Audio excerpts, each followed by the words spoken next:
In 1847, Mormon settlers in Nauvoo, Illinois fled religious persecution, crossing the Mississippi River in an attempt to escape mob violence. These pioneers had started a long, perilous trek westward to a land they soon called Zion. Many of those pioneers were under-equipped to handle the harsh, untamed wilderness, and as a result, many perished along their journey. Surrounded by the harsh environment and the imminent threat of death, many grew restless and worried. These people needed a leader, and at that time, one young man rose to the calling.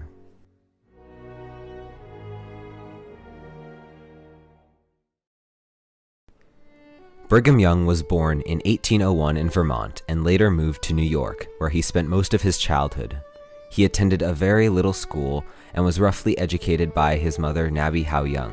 In 1832, after many months of studying different religions, he became a devout member of a new church established by Joseph Smith known as the Church of Jesus Christ of Latter-day Saints.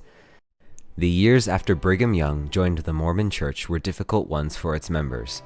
The first congregation was held in New York, but social pressure led them to move west to Kirtland, Ohio, and later to Jackson County, Missouri. However, it soon became clear that the residents of Missouri had no intention of welcoming the church's members, as they were afraid of having a Mormon-run government, and also of the large Mormon population.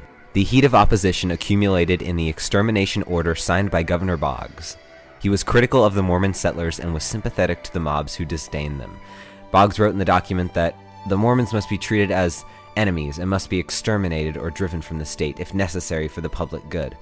The document forced Mormons to make their trek back east, where they eventually made their home in Nauvoo, Illinois, a swampy town on the banks of the Mississippi. In Nauvoo, angry mobs had captured Joseph Smith and held him in Carthage jail, and the growing fear of the LDS Church led to the destruction of the jail and the murder of Joseph and his brother Hiram. Right then, the saints were left without a leader and with the threat of only more violence. In response to this event, Brigham Young was unanimously voted in as the president of the LDS Church, and just 1 year later, the mobs burned down the religious temple in Nauvoo, forcing the saints to start a large trek westward. Understandably, leading hundreds of people across 1,500 miles of untamed wilderness was extremely difficult. Yet this was just the beginning of the tests that Brigham Young would face as a leader of the Mormon trek. The trek began in Nauvoo and ended up in the Salt Lake Valley of Utah, where the Mormons created a thriving settlement. Brigham Young warned the saints of the difficulty of the journey, but encouraged them to make the trip. Before the Mormons started the long trek west, Brigham Young and other leaders organized the plans for the migration in winter quarters, where the saints waited out the winter for better traveling conditions. Young then organized the Vanguard Company to travel west and create trails. The migrants faced starvation, illness, exhaustion, freezing temperatures, and various other perils in the wilderness. The Vanguard Company reached the Salt Lake Valley in July of 1847. Brigham Young and some other members of the company traveled back to winter quarters to help other companies make the journey. On July 24, 1847, Brigham Young stopped the wagon train in the Salt Lake Valley, and then he called out his 4 famous words to the saints. "This is the place." They had finally found Zion. This land was considered a barren wasteland by most other travelers. Covered by dry earth and near a saltwater lake, the valley did not seem like an inhabitable place. The heat was intense, comparable to an Arizona desert today. Farming and herding seemed impossible, and since the town was not rich in gold, mining was hopeless. Many others would have given up and moved on to a more fertile place, such as Oregon. However, these saints were determined to follow their leader. Despite the circumstances, the saints began to establish their new home. Within a matter of months, saints began to till the desert earth and farm what little they could. They invented new irrigation technologies to aid in this project. In addition, Brigham Young proposed that the saints would begin construction on a new church temple in the center of the Salt Lake Valley. This announcement excited the settlers, and within a few years, ground was broken. On April 6, 1853, the cornerstone was laid for what would become known as the Salt Lake Temple. Brigham Young later engaged in discussion with the federal government about this new settled territory, which was now called Deseret. He proposed that this state would encompass much of modern-day Southwest and parts of the Pacific Northwest. While trying to reach a solution to this puzzle, the U.S. government and Young signed the Compromise of 1850, where the borders of Deseret were shrunk to a much smaller size. The new territory was named the Utah Territory, after the Ute Indian tribe.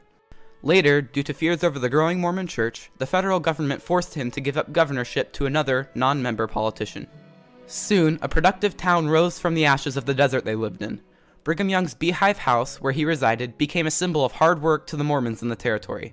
Young was known for his hospitality, and was known to host many guests in this large residence, showing his ground-up approach to leadership among his people. Along with establishing a firm church and state in the Salt Lake Valley, Brigham Young also led a large colonization effort for the rest of the Western Territory. He sent church members on church-led missions to the states surrounding the Utah Territory. By handpicking leaders to head the colonization effort and filling the ranks with unemployed or idle men, Young was able to help settle a large portion of the West, including much of Arizona, Nevada, and California. While the Mormon pioneers had traveled this long distance to escape persecution, there was still heat coming from the east. President James Buchanan was growing sympathetic to anti-Mormon sentiments. He soon sent an army out from the east to keep an eye on the Saints. However, Brigham Young was able to keep peace between the two groups, and the army left the Salt Lake Valley on the same day they came. All the while, the economy under Young had expanded rapidly. In the 1860s, the Mormon communities in Utah all pitched in to complete the Transcontinental Railroad. This, along with the invention of the telegraph, boosted trade with the East and lifted the productivity of the Saints. The ongoing construction of the Salt Lake Temple was sped up dramatically. Brigham Young's idealized society separate from the persecution of the East was nearly fulfilled. However, he would never see it complete. In 1877, Brigham Young fell ill with an unknown and painful condition, and on August 29th of that year, he died. Despite the death of this powerful leader across the plains, the efforts he left on the world were momentous. Brigham Young left behind a huge imprint on much of the western United States. In the 26 years that he was in Utah, he organized 100,000 people, founded over 200 cities, and established schools, factories, mills, and many other institutions designed to benefit the community. Settled in the relatively untamed Western territories, Brigham Young was able to develop social policy that benefited the culture of the settlers. Brigham Young was well known for his advocacy of women's voting rights. He was the instigator of a large rush westward to claim lands in Oregon, Arizona, California, and beyond. Arizona especially benefited from such expansion, as the Mormon settlers came up with new ways to interact with the Native Americans and to irrigate the dry soil. By taming the desert climates of Utah and Arizona, Brigham Young and the early saints brought about the era of safer westward expansion. And without his groundbreaking leadership in pioneering new irrigation technologies, Arizonan farming today would not be as developed. Shortly before Young's death, he founded Brigham Young Academy, the predecessor of the modern Brigham Young University, in order to provide educational opportunities to the settlers in Utah. Another long-lasting university, University of Utah, was created to foster competition and improve standards of education. Mormons today continue to celebrate the pioneer heritage that Brigham Young engendered. With such events as cultural celebrations and Pioneer Day parades, the members of the LDS Church continue to remember the trials and hardships that their forebears faced as they crossed the plains. They continually keep in remembrance the hard work their ancestors put into building up their Zion. Brigham Young's legacy extended far beyond just the LDS Church and the western United States. Many of the settlements that he established still exist across the United States. His story of guiding the distressed pioneers across the plains provided a monumental standard for leaders to follow. Contemporarily dubbed the American Moses, Young influenced and inspired many audiences across the world to act in accordance with their beliefs. Brigham Young's leadership demonstrated how religion and politics can be compatible. He continually acted under faith in his God and his people. His oversight of the pioneers' trek west created not only a protected and thriving community for the Mormons, but also helped shape the United States we know today.